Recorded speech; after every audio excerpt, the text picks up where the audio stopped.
Yankees Files podcast. We are back. I'm Will Harris. You, pseudo on location, are Alec Whipple, and the rest of you are fans of the only team in Major League Baseball to have a team WRC plus over 120 and a team ERA under 3. That team, of course, is the New York Yankees. Whipple, we have plenty to unpack from a 4-3 week, previewing the rest of this West Coast trip against the Angels and the Giants, and so much more to get into discussing. But first, you're now a New Yorker for the summer. How are you doing? I'm good. I'm in Long Island City. I have the 7 line running right outside my window. And I feel like this is a new era of Yankees Files history because aside for maybe some brief gaps, and correct me if I'm mistaken, I believe the first time either of us have lived in New York, and it's going to be a consecutive string of potentially months, years of at least one of us living in New York, although not at the same time.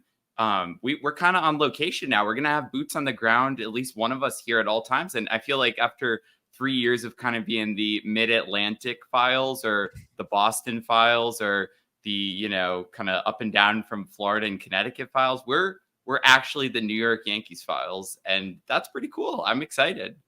Yeah, my tenure as a New York resident, which I will soon resume, ended before Yankees Files began. And you, of course, had not been one. So my tenure's been 1 day. Exactly. And a momentous day indeed. So I think it's really exciting. I'm excited for all the games that you'll go to. I'm excited for all the games that I'll go to once I'm back up there. But yeah, it truly is a momentous time in Yankees Files history that you are now within the 5 boroughs. This has not been typical for us. No. And I mean, although I might be closer to Citi Field than Yankee Stadium, I've already got only marginally Yankees games lined up, and I'm sure the same will be said for you when you're back. So yeah, just kind of, I think this is also our first podcast or second podcast since the news from last week of our team up with Battle of New York. And, what a way to kick off the Crosstown Sports Network than actually both living at different times in Crosstown. I think it's going to make our coverage better, and it's going to be more fun. And really, like, the coverage is fine, but this is just about both of us having fun. So it's nice to be close to the team. Living in an AL East city, which we've both done, is nice. Although now with the more balanced schedule, I only see the Yankees, twice a year down here. Of course, I will not be able to see them play their second series down here this year for matrimonial reasons. So it's great that you'll get to catch so many games up there, and it's great that I'll get to once I'm there. You know what else is great, Whipple? The New York Yankees, the subject of said podcast. Well, the New York Yankees are certainly great.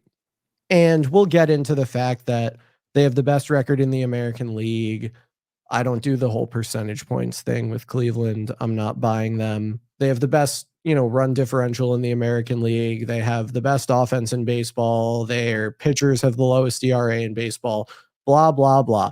They have the highest ex-WOBA in baseball. They have the highest WOBA in baseball. Like, the Yankees are awesome. They're great at scoring runs. They're very good at preventing runs. There's probably a little more Fugazi in the run prevention than in the run scoring, but I can ignore it because there are guys who have been moving in the right direction. Carlos Rodon in his last 5 or 6 starts has a K per 9 over 9, a walks per 9 under 1.2, and a FIP around 4. So, you can read into the peripherals with certain guys and get a little scared. On top of that, Tommy Kahnle is back. Ian Hamilton will come off the COVID IL, and Garrett Cole, of course, is trending towards a comeback. So things that will make the Yankees run prevention more solid are on the way.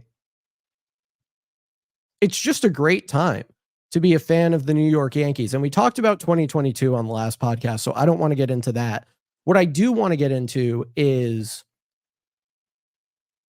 the Yankees have exceeded my expectations in many ways this year, whether it's Anthony Volpe often playing much better than I thought he would, whether it's, getting offense from Jose Trevino, even though there's probably a lot of luck in that profile, whether it's Luis Gil just deciding that he's not going to walk guys anymore, at least in his recent starts, and becoming, one of the best pitchers in the American League. Those things are all great. One player who I think has disappointed us both this year, or one player from whom I think we both expected more, was Gleyber Torres. And he really struggled to start the year. I find myself wondering more and more if the ball he took off his hand in Houston in that opening series affected him. But I'm here to say I like what I've seen for the last month. It is May 27th. Since April 27th, Gleyber has hit 262, 319, 437 for 116 WRC plus. And since May 12th, that prior stat is in, I think, 113 plate appearances. In 57 since May 12th, he's hit 288, 333, 538 for 145 WRC plus. So Gleyber really dug himself a hole at the beginning of this year, but things for a month have been trending in the right direction.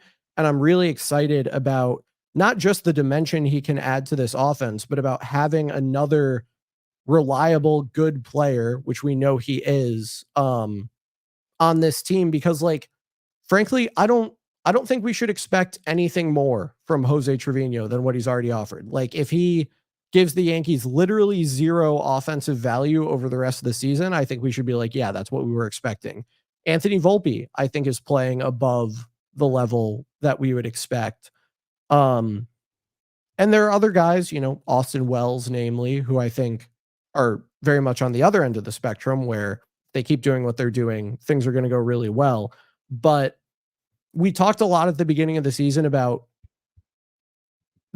Gleyber being probably the third best hitter on this team.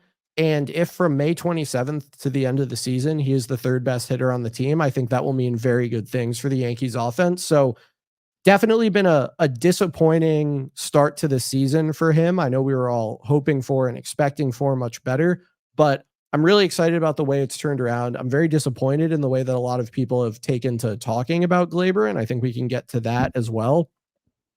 But man, what a big deal it could be for this team with an offense that's already phenomenal for Gleyber Torres to start looking like Gleyber Torres again. That would be huge.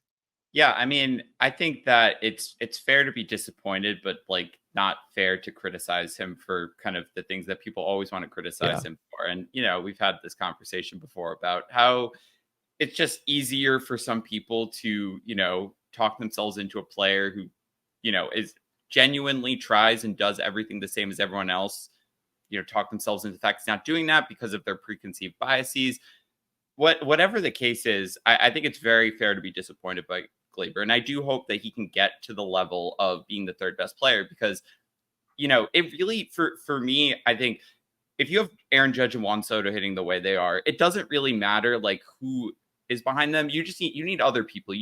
Stan has been so important to be that third guy.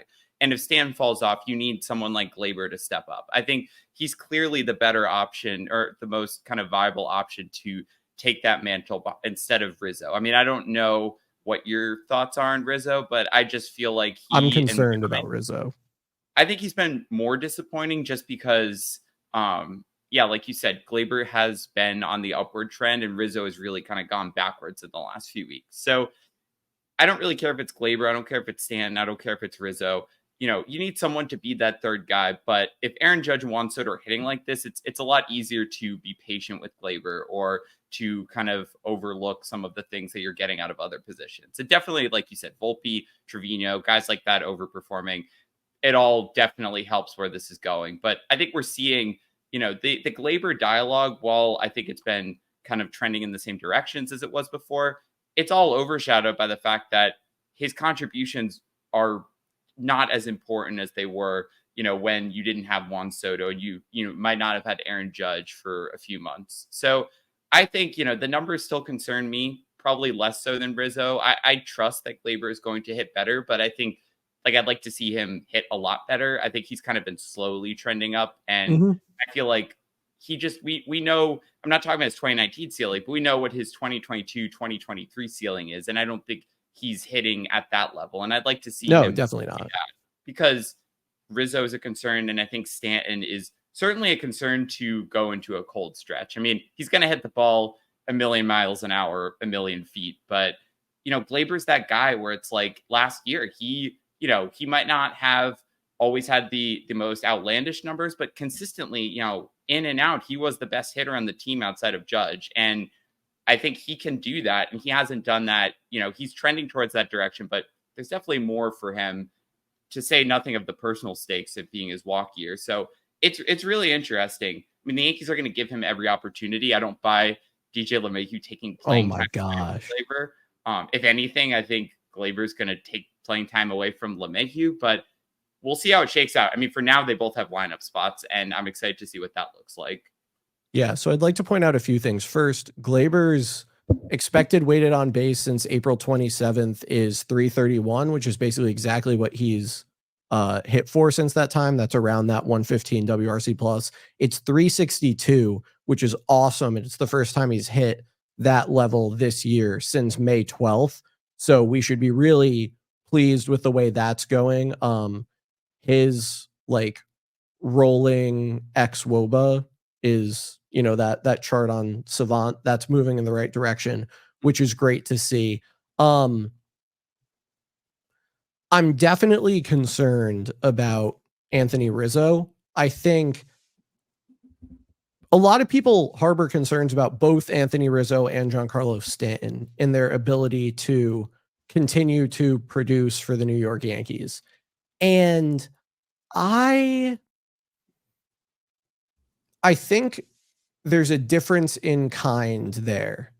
And what I mean by that is Anthony Rizzo is not doing the things that a good hitter does. Like his OPS, I think, fell into the 600s. I'm just confirming that. Yeah, it has fallen into the 600s.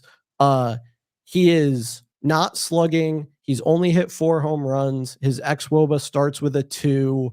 Like, for Anthony Rizzo, who had some nice stretches, at brief times this year, you're betting on him breaking out. There's not much that he's shown that we can point to beyond like average exit velocity and barrel rate and go, hey, he's got something there.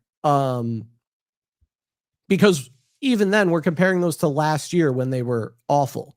Right. So yeah, it's like a lot of weak fly balls. Like there's not a lot to like with what Anthony Rizzo has shown us. And or sorry, his xWOBA is 304. It doesn't start with a 2. It just starts with a 2 recently. So like, and he has 7 home runs. So let me correct the record there. 7 home runs. xWOBA just barely starts with a 3. But yeah, there's, as I said, a lot of weak fly balls in the profile. Average exit velocity is like similar to what it was in 2020, which is like, okay, he wasn't terrible then, but like things were going to go poorly. Barrel rate is, a place that it's been in times when he's been fine, but like still down. And as I said, a lot of weak fly balls in the profile. Not really that many more ground balls than we're accustomed to seeing him hit, except as opposed to recently. But like Anthony Rizzo hasn't shown us anything that's like, you should really be optimistic about this. Giancarlo Stanton absolutely has. Mm-hmm. The thing with Stanton, and this is, I think, very much an artifact of like recent Stanton, and I don't think we've ever seen it be quite this extreme, but like there were times in the past when he would walk 15 and 16% of the time. And he's not that guy anymore.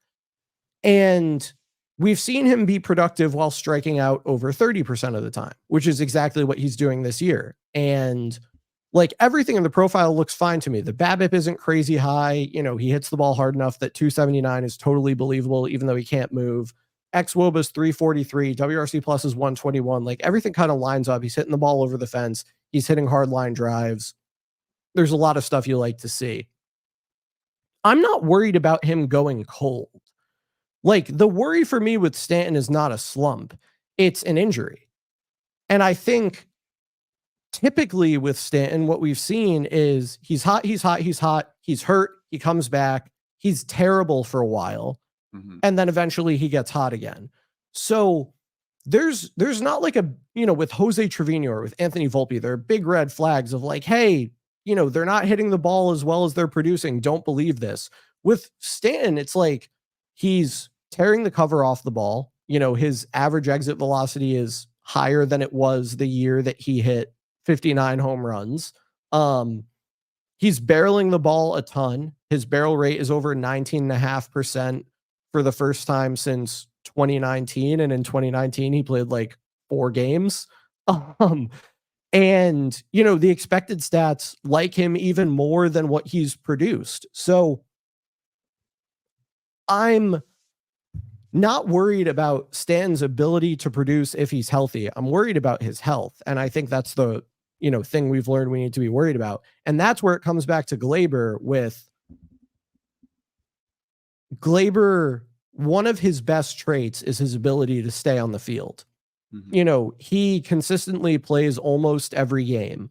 And that availability when he is productive makes him a really valuable player. And thankfully, we've seen him move in that direction over the last month, as we've discussed. But I think you're exactly right. We both thought coming into this year that a 125, 130 WRC plus season from Gleyber wouldn't be weird. And Gleyber doing that while being able to play every day takes so much of the pressure off of the Stantons and Rizzos and LeMahieus of the world, not just to be there, but to be there and productive.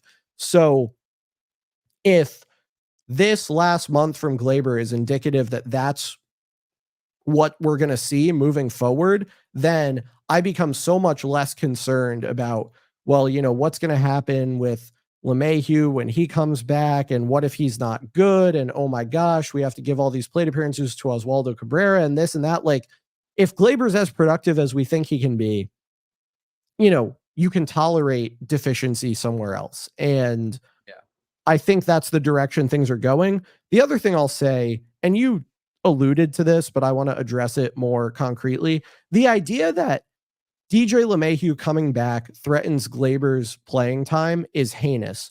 Oswaldo Cabrera, I know we all love him. I think he's one of the most fun baseball players to watch when he's playing well, just because of the energy that he brings to the game and how, he is always having a great time. Like, I think that's awesome. And I'm very happy for Oswaldo Cabrera when he plays well. The problem is he is not really good at baseball. His WRC plus in his last 90 plate appearances is 44. And he was on like a pulled fly ball meets BABIP run at the beginning of the season, and he hasn't kept that going. The notion that the Yankees would bench Gleyber Torres, who's been hitting at a 115 WRC plus or whatever for the last month, for Oswaldo Cabrera because Gleyber made an error, when on the whole he's been good defensively this year and better than Cabrera, of course, is ridiculous. And we should call out that ridiculousness when we see it. I saw someone else suggest that it just doesn't seem like Gleyber cares about, playing baseball. I wish he had more passion for the sport. Give me a break. Give me a break. People continue to act like they know things they could not possibly know, whether it's what happens behind closed doors in the clubhouse, whether it's the attitudes of certain players towards certain things. And I'm tired of it. And it is done, I think, so much more often with Gleyber than it is with anyone else. And that people continue to ignore the production on the field just to fit their narrative of this is what this guy thinks or feels, or this is his attitude, or whatever it is so grating and annoying and ridiculous to me. And I can't stand it. And I look forward to Gleyber continuing the strong play that he started a month ago over the rest of the season, shutting a lot of those people up. Yeah, I mean, I think you raise a lot of interesting points. And, another player that I think, the point of Gleyber needing to kind of be the hedge against some regression from some guys, I think is very, very valid. And another guy I think we can mention is Alex Verdugo, who is, if you look in his last 3 weeks, basically, since sometime around the Houston series, is not playing well. I mean, his OPS is in the 600s. He kind of has stopped doing the things well that he did well consistently at the beginning. I mean, he's fine, but like it kind of coincides, I think, with the move to cleanup or around that time, around the first few games. What for whatever reason, I'm not saying that's the reason, but like he's kind of gone backwards. I don't think he's been as good of a hitter. And I think Gleyber has a lot more potential to be a lot better than Alex Verdugo. And, to your point about Anthony Rizzo and Giancarlo Stanton, I think the difference, the reason I think there's a lot more concern for Rizzo over Stanton, if you look at, the numbers, the savant numbers, your blue, your red, whatever the case is, I just think you're expecting different things from Rizzo than Stanton. So like, I'm okay if Stanton is, slugging home runs and striking out the other 3 at bats. But Anthony Rizzo was brought to the Yankees to be a good fielder and a different kind of hitter than Giancarlo Stanton. And Rizzo's fielding has tanked this year. Like you said, his numbers are basically back at the point they were last year, if not worse. And, things like bat speed are down, or average exit velocity, xWOBA, like all of those metrics are not trending in the right direction. Haven't really, aside from like a late April, early May hot streak, haven't ever really been going in the right direction. And when you combine that with kind of a lack of really any other value, I mean, he's not running well. He doesn't really hit for average. So like you have a player who, like you said, doesn't really do one thing all that well, except for the things he's not doing well this year. So I think when you take Alex Verdugo's regression, you take the concerns you have with him, you take Anthony Rizzo's, your uncertainty about him. I think Giancarlo Stanton's kind of in his own world as like, the guy who's just going to hit dingers and go on hot streaks. And like you said, as long as he's healthy, be really good. But Gleyber Torres needs to be that, I think, third option who can be a high level, consistently good hitter who can play every day, provide fielding value, like check all of the boxes. And the Yankees don't really have that outside of him. I mean, Anthony Volpe is not the same kind of hitter Gleyber Torres is. Like Gleyber Torres can anchor the middle of that lineup. If you had, say, Soto and Judge for whatever reason sitting for a day. And I don't think anybody else, aside from maybe Stanton, can really do that. So the importance is there. And the last thing I'll say is, I think people like to say that, certain players are bad and certain players are good, but there's different levels to it. And like the Gleyber Torres bad and the Anthony Rizzo bad are different levels of concern. And Gleyber Torres' expected stats, and Gleyber Torres' actual stats, the trends, kind of the whole package is just less concerning. It's kind of like when we said, Rizzo, Torres, and Judge are all playing poorly. No, they are, but like there was it means different things for each of them. Yeah, there's clear signs that Judge is going to turn it around. I think there are more clear signs that Torres is going to turn it around. And I think people, to your point about criticizing Gleyber's effort, I think people kind of want to lump him in at the lowest common denominator to be like, okay, they're all bad. Well, no, there's different levels. And just because Gleyber didn't field the ball that you think he should have fielded doesn't mean his offense is suddenly that much worse. So I think it's important to have perspective. Like no lineup is going to have 9 guys who are perfect. I think the fact the Yankees have 2 guys that are basically perfect is incredible. It is making this discussion a lot less urgent than I think it would have last year, the year before. Yeah, but, I mean, we're spending all this time on the offensive deficiencies of a team with a 122 WRC plus. Right. It's just, in the long term, Gleyber Torres is still really important. And I think, I hope that he continues the trend. I hope that he gets back to that level. I hope he does all the things that he's been doing well in the last few weeks. But it's nice to know that the Yankees will be okay at the end of the day because of their, their A and their A1 and A2 hitters. But Gleyber Torres can be A3. He's shown it before, and I think he'll do it again. Yeah, it might be more like B1 because I think Judge and Soto are really in a different tier. But yeah, he can, and I think will be the third best hitter on this team when all is said and done. Alex Verdugo, it's a good point that you bring up. Through May 16th, his 100 plate appearance rolling xWOBA peaked at 363. Since then, it has cratered down to 327, which is tough. And you're right, it does coincide with him kind of not doing the things that we like him to do, although he did homer the other day, which is hit the ball hard in the air to the pull side. It'll be interesting to see what happens with him, because some of the quality of contact metrics say that on the whole he's been unlucky this year. He is not running a particularly high BABIP. In fact, for him, he's running a uniquely low one. So, some of that BABIP stuff, maybe it's possible to explain by a slightly higher fly ball rate than we saw for many of his younger years, but it's not drastically higher than it was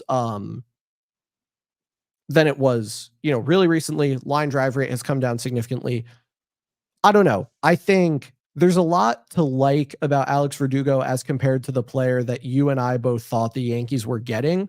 But I would say that given the unevenness of his performance and the fact that what's good about his performance has come a lot from kind of a change in profile from the hitter that we thought we were getting, or the hitter that we had seen previously, it's probably fair to say the jury's still out on who exactly he is. But look, he's a 115 WRC plus rate bat right now. If he can be that over the rest of the season, then that's terrific. And the Yankees should be very pleased with that.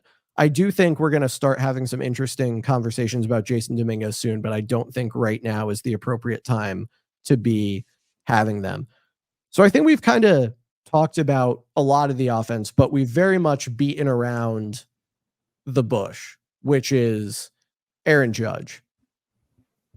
I think, I said it on the last episode, at any sign of weakness or struggle, people kind of get set into this thing where they're entitled to Aaron Judge being the greatest hitter on the planet at every moment. And if he's not, then, they've been wronged and something must be wrong with him and whatever else. So I just want to look at the sample of from the second game in Milwaukee on. That's 122 plate appearances.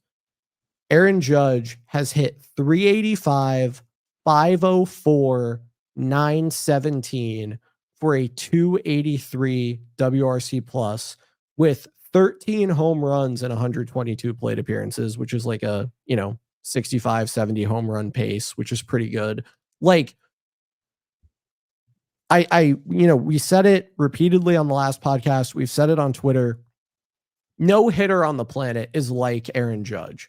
And I think at some point we're going to have to start having a serious conversation about the people who, based on like 2 weeks in April, decided that Aaron Judge was not only not the best hitter in Major League Baseball or in the American League or, in whatever group, but not even the best hitter on the Yankees. Like, he has made that discussion just look so silly. And I think we had to know it was coming, given that Aaron Judge is Aaron Judge. What an incredible player and what an incredible run he's been on for the last month. So we're going to play a game. Okay. You want to play a game? I do want to play a game.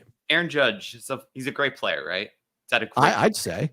Rookie of the Year, MVP. Should have 2 MVPs. Single season home run record, just an all-star for years and years. All right, so he's played a lot of months in his career. I'd say he's played a number of months. Where do you think May, and again, caveat, May is not over. This could That's go down. True. But the Yankees will play a couple more games. As we record this podcast, where do you think Aaron Judge's, for this past month, where do you think his monthly average ranks among all the months of his career? Batting average? 383 this month. What is that rank? He's hitting 383 this month. What's the span I just pulled? Yeah, 385 since April 27th. 383.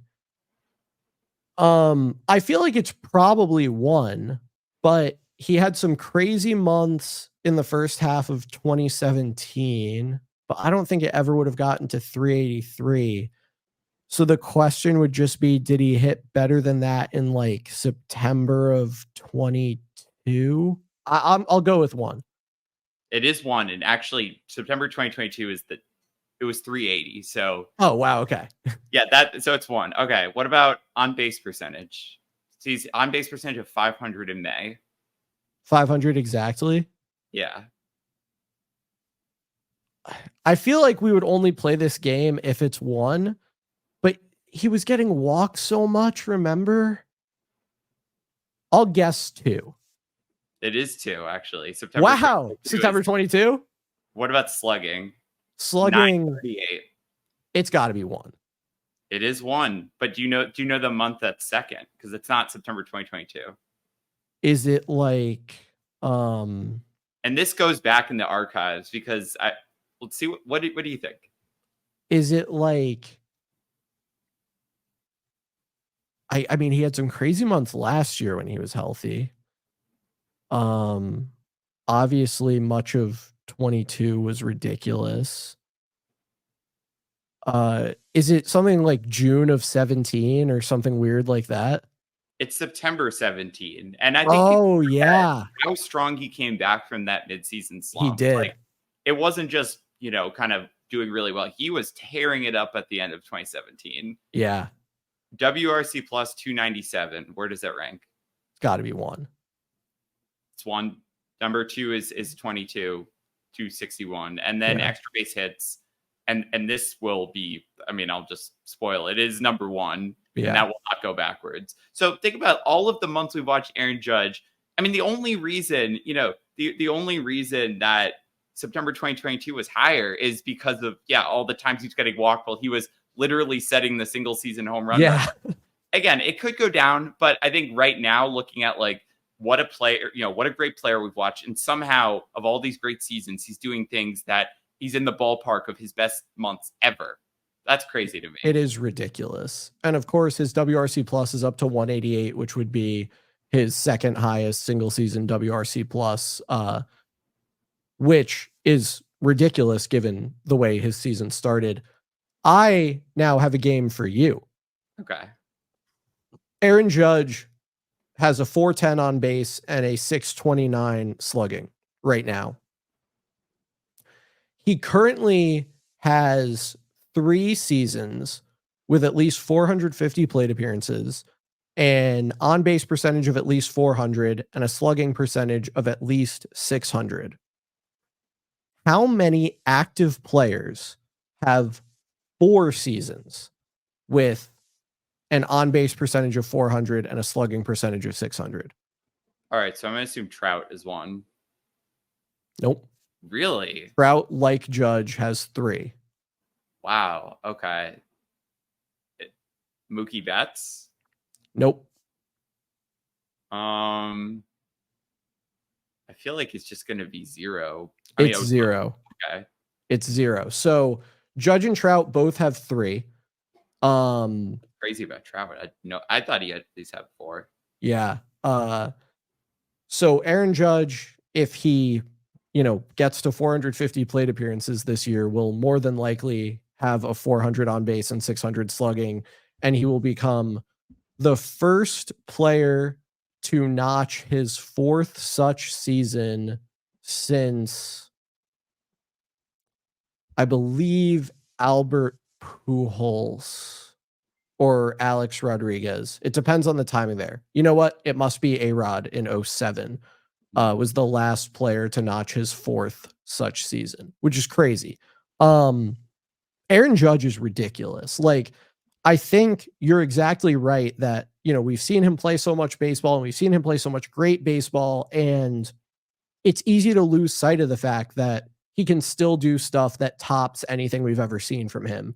Yeah. And that's exactly what's happening right now. And that's incredible. Like, I think at some point you just have to step back and be like, man, how lucky are we that Aaron Judge is on the Yankees and not a different team? Because that's amazing. Yeah, I mean, I don't know like when it sinks in. I mean, maybe it just continually sinks in. For me, it's like the fact that he had, the 62 home run season, and 2022 for him is just, they wrote a book about it, yep. Like it's a storybook year. And I just feel like, a little air let out of the balloon after that. Like, he's re-signed. You kind of, okay, well, he's not going to do that again, right? Like, he's going to be good, but like, let's not expect 2022 Aaron Judge every year. And we've kind of just got this new version of Aaron Judge, for the last year and a half. And Unreal. it's like anyone can have that special year, but to then make it your standard, I think that's the incredible part for me. Let's play one more game. Not really a game, but more of like a question. Let's do it. So Fangraphs War, American League, top 5 right now. Bobby Witt at 3.6, Kyle Tucker 3.3, Judge 3.3, Gunnar Henderson 3.1, Soto 3.1. And I think, you have Volpe at 2.6. But for me, it's like that's kind of the MVP discussion here on May 27th, the cutoff. So right now, on May 27th, you are the sole determinant of this award, and it's being decided to be awarded tomorrow. Who are you giving it to objectively? I think, and I mean, if you think it's someone else, we can go to Volpe, Tanner Houck. I don't think you're giving the award to Jaron Duran, but he's had, a good WAR season. I think it's those 5 for me as like the cutoff. What's your vote? Who is the MVP right now? I think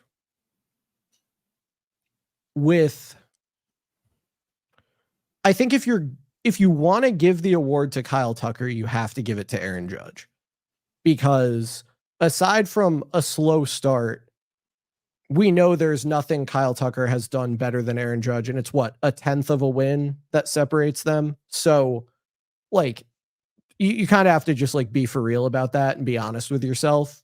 Kyle Tucker is a phenomenal player who is a far inferior player to Aaron Judge. The only guy to me who has an argument is Bobby Witt, who is having an incredible season, 152 WRC plus coming into today.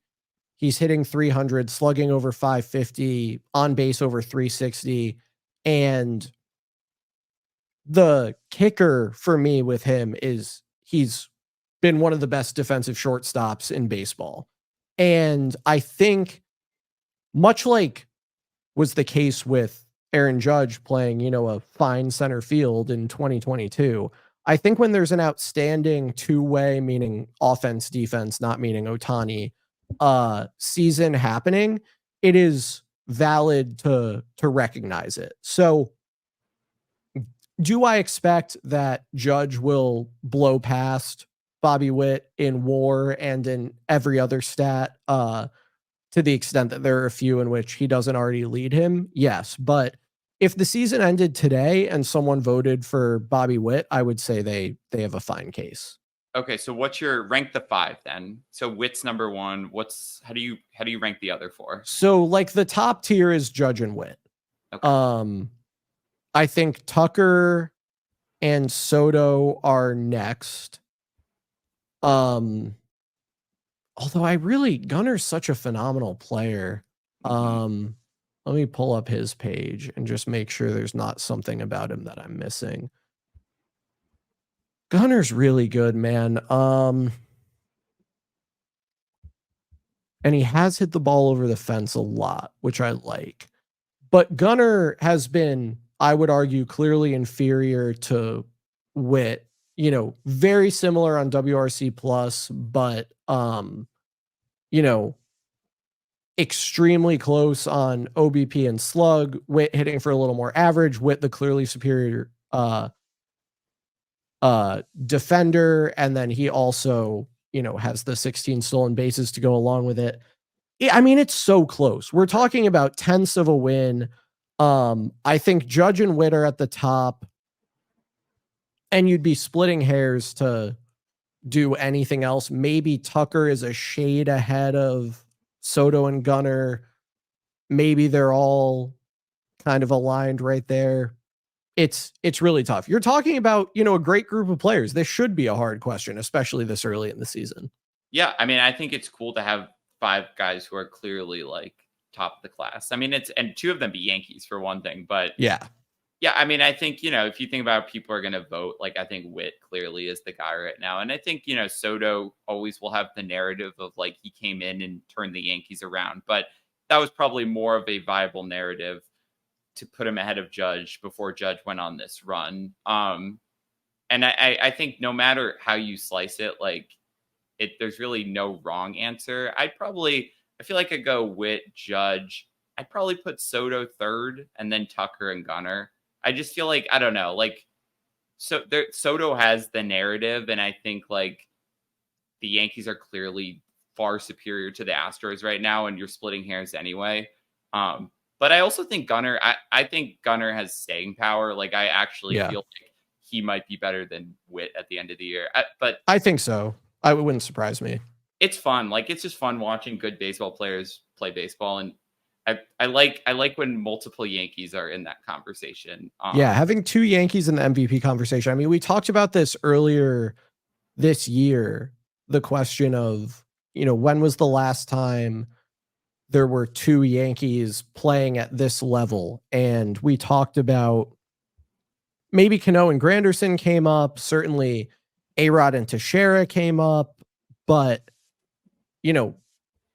maybe A-Rod and Jeter, although the timing of the great seasons didn't really, perfectly line up for those two. It's really, really hard to identify, a recent time when the Yankees have had a tandem on the level of Judge and Soto, and that's terrific. It's also really hard to identify a time when the Yankees have had a starting rotation pitching the way it is currently pitching. And the two guys who I want to highlight more than anyone are Clark Schmidt and Luis Heel. So Clark Schmidt, since April 29th, has made 6 starts. He's pitched 35 and a third innings. He's pitched to a 1.78 ERA. He's struck out 9.68 per nine, walked 2.55 per nine. Luis Heel, since May 1st, that start he made in Baltimore that I saw, which at the time, of course, was the best of his career, has pitched 30 and 2/3 innings in 5 starts, struck out 10.27 per nine, walked 2.93 per nine, pitched to a 0.59 ERA and 2.24 FIP. I think that, there are some concerning things in the expected stats with Carlos Rodon, with, the quality of contact he's allowed. But as I've said, some of that has trended in the right direction. Marcus Stroman obviously doesn't get a ton of swing and miss, relies on batting average on balls in play, and has a good defense behind him. So, ground ball pitcher, we can work with that. Nestor, has been really quite good across the board. But to me, Schmidt and Heel have been in a completely different tier, especially in this last month. And for the two guys who, to a lot of people, Heel especially, but to a lot of people, Schmidt as well, were the biggest question marks of the rotation, to come out and pitch this well, especially as we continue to mention in the face of Garrett Cole's absence.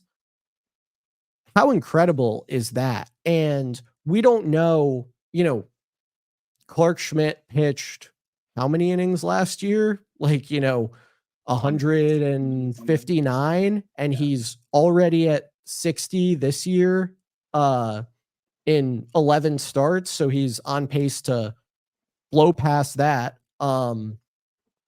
Luis Heel, of course, hardly pitched at all since, 2022, and didn't really pitch much then prior to this year. So it remains to be seen how much we'll end up getting out of both these guys, especially if we want to be responsible with their arms and their health and all of that. But man, at a time when the Yankees rotation could have absolutely fractured and crumbled, for the two young gun, unproven to an extent question marks to put the rotation on their back and be the most reliable guys, has been not only extremely impressive from a baseball standpoint, but just such a great story that they needed guys to cover innings and to do so productively in the absence of Garrett Cole. And these are the two guys who stepped up and did it. I think that's just so cool. I 100% agree. I mean, these two are just like, it just having your fourth and fifth starters become, or you could even say fifth and sixth, if you want to say where Cole would have slotted in, to become legitimate Cy Young candidates is one of the more incredible things I think we've seen. And I mean, Schmidt's been great. Like Schmidt has just completely learned how to pitch deeper into games. He's gotten more whiffs. He's, the without He's really gotten like, lefties out. yeah, he's gotten lefties out, which was like his bugaboo. I mean, without like kind of, gaining a significant amount of, miles per hour on his fastball, he's just really like transformed his game. And then you look at Heel Savant page is like, it's beautiful. It's It red, is. red, red, red, red. He's in the top of the league in everything related to limiting contact, relating to strikeouts, chase percentage. Like he is, it's not just, a rookie or Yankees. I mean, he is up there with the best pitchers in the league. And I don't know how sustainable that is, but we're talking, I think a success would have been talking about Schmidt and Heel, providing serviceable innings. And instead, they're part of a rotation that has 4 guys under a 3 ERA right now. Like that, how does Unbelievable. Nestor Cortez have the worst ERA in the rotation at 3.29? You would think that Schmidt and Heel would be the weak links. And I think, like we've talked about before, you need stuff like this to happen on good teams. And whether it's, Garrett Cole coaching as well as he pitches, whether it's any work that Matt Blake did, whether it's something that they figured out. I mean, these guys have just been absolute season savers. And it doesn't even matter what the rest of the season looks like. Like we've said before, these starts, these wins, they all count the same. And they've done the job that they needed to do. As Garrett Cole prepares for a rehab assignment, I just don't think you could ask for anything more. But I mean, I will point out, like, we make fun, oh, Garrett Cole obviously coached these guys into being really good starters. Like that stuff is important. I think Garrett Cole coming to the team and the pitching staff becoming markedly better, to me, has a maybe not, I don't know the correlation, what percentage you'd find the correlation, but I think there's just as much there as Matt Blake coming to the team. I think Garrett Cole is extremely important to these guys. And we've talked about how great he is in so many ways, but I think we've seen another, the side of him that is a teacher and a mentor come out and really be on full display as much as we've ever seen it. In his absence, I mean, these guys have just done everything that has been asked of them. And it's so fun to have the discussion, oh, who's going to get, bumped from the rotation? Of course, it probably works itself out before Cole will come back. But to just have to pick between guys who all have ERAs in the 2s, like when has that ever happened in Yankees history and in baseball history? I mean, they're doing things that rotations have not really done or have been uncommon. And these are a group of guys that all had question marks. So I think that's the story of this season so far. I mean, Aaron Judge and Soto, they're incredible players. And we knew that going in. Yeah, we knew what we were going to get. I'm not talking about how repeatable it is. I'm just saying that is, I think, the biggest surprise of the season is just and I've said this to you, the length, the consistency, the good performance, but just the length that they're giving every single day. Like started sometime in like mid-April, and now it's just a nightly occurrence of 6 to 7 innings. And that's not something we have seen frequently in the last few years.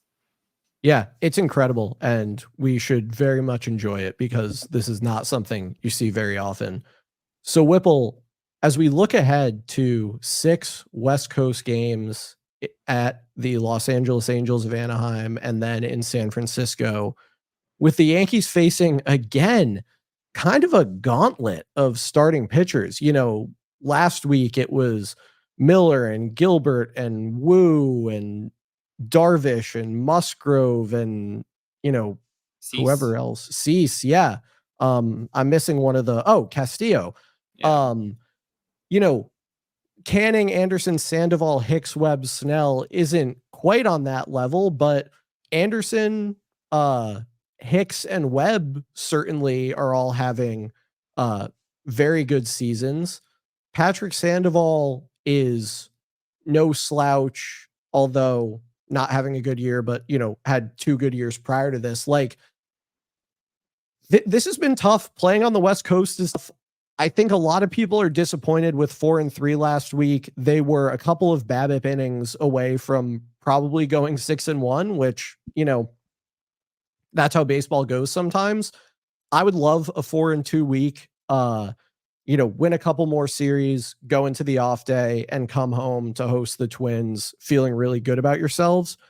So let's talk about how we're feeling about the Yankees. Scale of 1 to 10. What is your confidence in the New York Yankees? Yeah, well, last week I was 10, and that was just because I don't think there was anything to criticize. I don't Yeah. know, going down from a 10 to I probably will go down to a 9.5 because for me, like it doesn't, 10 is more just how I'm feeling in the week. And I think there were some, some not everything was great this week. There were some things to Yep. be concerned about. We didn't really talk about the bullpen, but I think the bullpen kind of is the foremost concern right now. I mean, the I Yankees. think with Hamilton back tomorrow or today, depending on when you're listening to this, Tuesday, and Canely getting ramped up like steadily, the guys who struggle to miss bats will face fewer and fewer important situations. Um, Nick Birdie going back on the IL is tough because even though he sometimes misses the strike zone pretty often, he is a bat misser. So that does kind of, if having Birdie back would knock Santana Gonzalez down, losing him knocks them, a spot back up. So that's tough. I hear what you're saying, but as I don't know if Ryan Garcia said this or if someone responding to Ryan said this, but like if the like fatal flaw, so to speak, that your team has is sometimes the bullpen is vulnerable to getting BABIP'd, like you're in a pretty good spot. Yeah, and I think it also is important to note, like the Yankees are kind of near the bottom of the league I forgot what it was. It was whatever the stat was. I think it was the bottom of the league in like 0-2 or 1-2 pitches that are just out of the strike zone. The Mhm. uncompetitive pitches. It's a style of pitching. Like there definitely is an emphasis on okay, like let's nibble, let's kind of stay away from the center of the zone, limit the weak contact, and it's worked for them. So this is not really it's less of a criticism of the style and more of just a concern about who can execute that style. And I think Sure. even with Hamilton back, like there probably is still concern that there just isn't the necessary depth in the bullpen. But again, yeah, like Ryan Garcia says something, you listen, and I think he's right about that. And Yeah.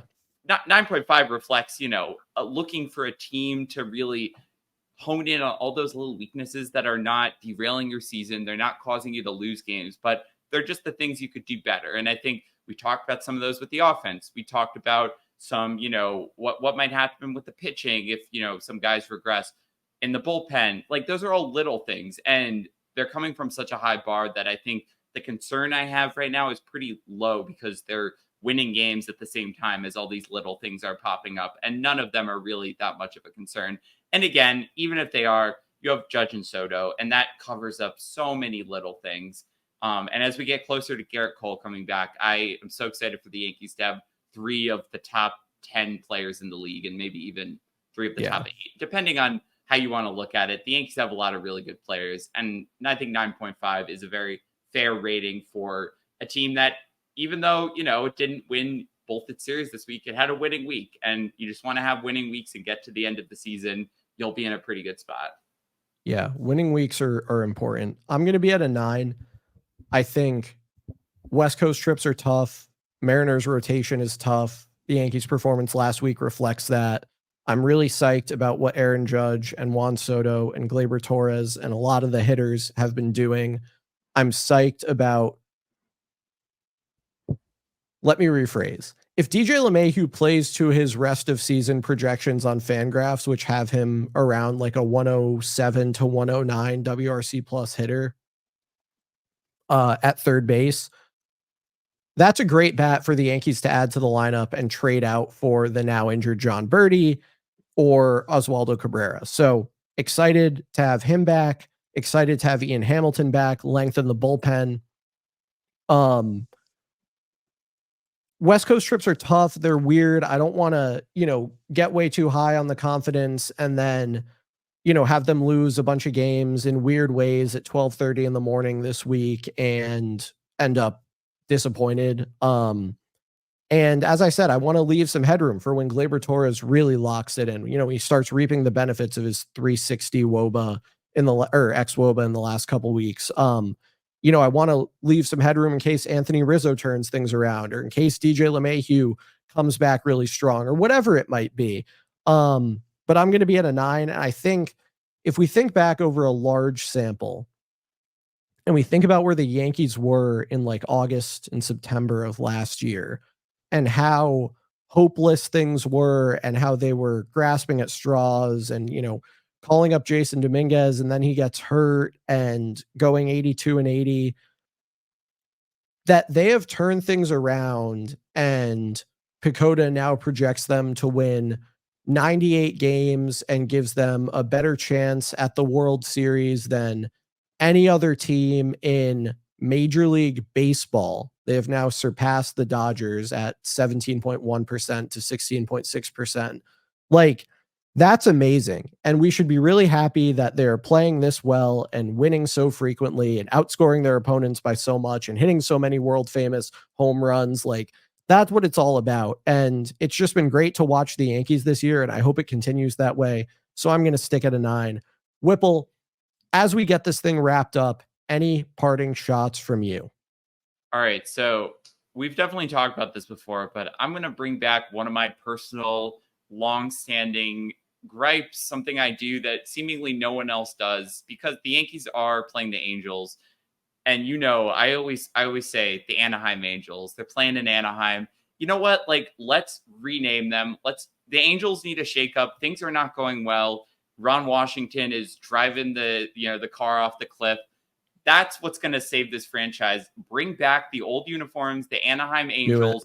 They play in Anaheim. They do not play in Los Angeles. Like, two separate cities. They're not particularly close. I know it's the same region. I know it's the same county, but let's call the team what it is.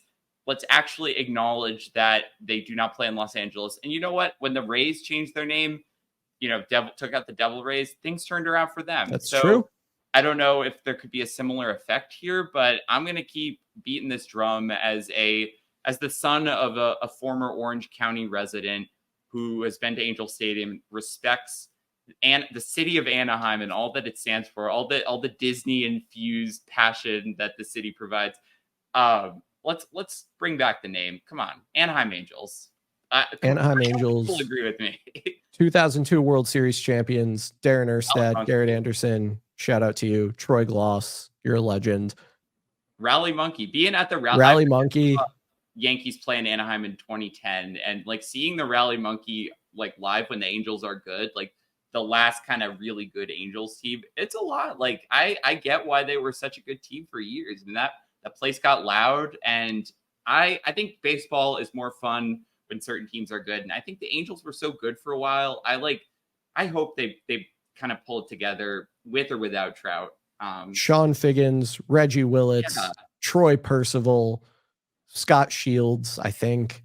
Jared Weaver, John Lackey. I mean, maybe not John Lackey. Joe Saunders. Santana. Sure, Irvin Santana, Bartolo Colon. I think they had an Ibar and an Izturis. Yeah, Eric and Meiser and Brian Fuentes. Oh, I love Brian Fuentes. Too. K-Rod. Angels. Benji and Jose Molina, both, I think. Mike Napoli and Jeff Mathis had like the best offense-defense platoon you'll ever see. Justin Upton. True. Love me some Justin Upton. Anyway, we just remembered some guys who I did not think would get remembered on this podcast. That wraps things up for this week. Whipple, I enjoyed it as always. You can keep up with everything we do at YankeesFiles.com. You can follow us on Twitter, where we're at YankeesFiles. Podcast is available wherever you get your podcasts, with the added bonus of video if you're listening and watching on Spotify. If you like the podcast, we hope you will rate, review, subscribe, download, thumbs up, whatever the appropriate action on the appropriate platform is. If you don't like the podcast, we hope you'll just listen to it and leave your negative commentary elsewhere. You can catch us on YouTube on the former Yankees Files YouTube channel, which is now youtube.com/@Crosstown Sports, for the Crosstown Sports Network content we're doing with Joey, Rich, Caroline, Matt, the Battle of New York crew. So keep an eye on everything we're doing over there. Yankees stay on the West Coast for 6 more games before swinging back to New York. Whipple and I will be back same time, same place next week to recap those games and the week that was. Until then, let's go Yankees.